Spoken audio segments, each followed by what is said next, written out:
Let's just say this plainly. The nut jobs have really been coming out of the woodwork and heartily marking their territory. Our #1 story at CPAC, which is clearly providing more material than can be crammed into one news hour. A prize will be given out tomorrow. The Defender of the Constitution Award. The recipient, comedian Rush Limbaugh. You mean his personal constitution, like in his overall health? But for sheer hilarity, what rivals Congresswoman Michelle Bachmann turning to the podium after RNC Chair Michael Steele, wherein she tries to get down with it? Michael Steele, you be the man. You be the man. Michael Steele, you be the man. You be the man. Congresswoman Bachmann also wants to reinvent that whole Boston Tea Party thing. You may have noticed in the last 3 weeks or so that Congress decided to spend about $1.5 trillion of your dollars. Anybody notice that? Did a little bit of spending. And I just wondered that if our founders thought taxation without representation was bad, what would they think of representation with taxation? I don't know what's going to happen. Okay, briefly. They rebelled against taxation without representation. As you've just noted, Congresswoman, today we have taxation with representation. So it's the... Listen to me trying to talk sense to an android. Bachmann was serving as the MC last night, but the pinnacle of CPAC festivities arrives tomorrow when, as in years past, the organization will conduct its presidential preference straw poll, and the nail-biting results will be unveiled right before comedian speaks. He's actually delivering the conference's final remarks. Paging Joe the Slapper. Joe the Slapper to the podium, please.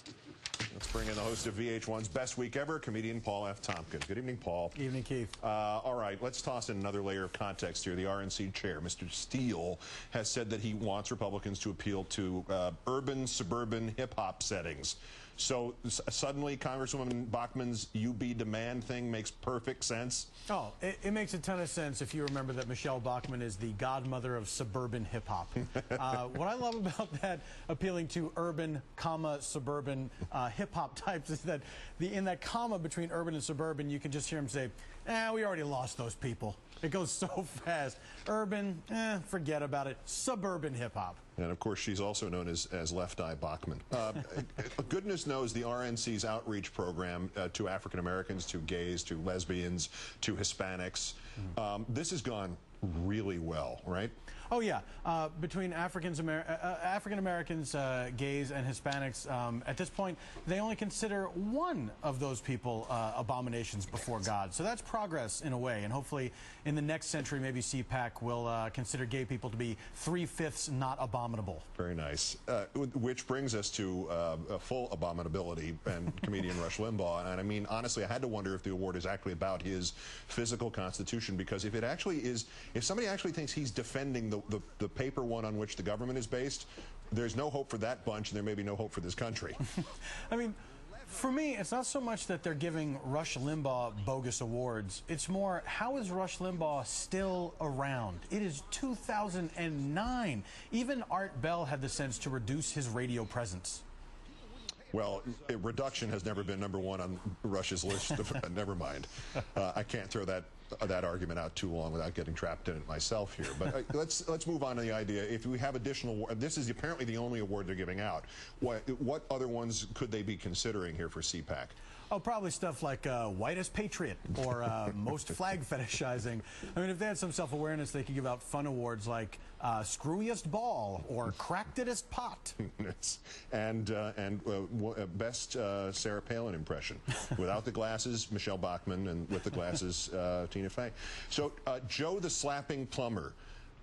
Much like former Senator Zell Miller, it sounds like he's hoping to challenge somebody to a duel.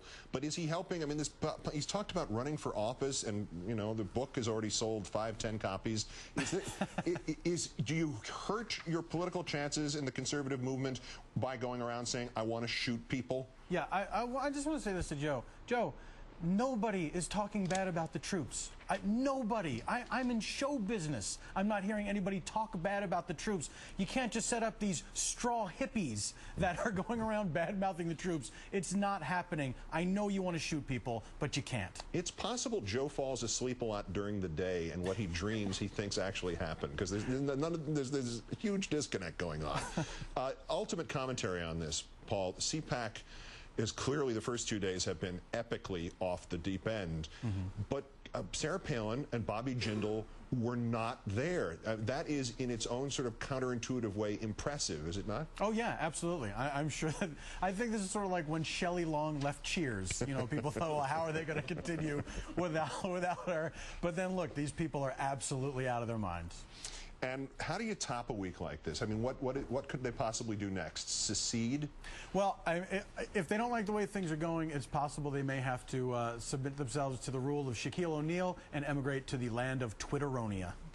Paul F. Tompkins, host of VH1's Best Week Ever and our former ambassador to Twitteronia. Great thanks.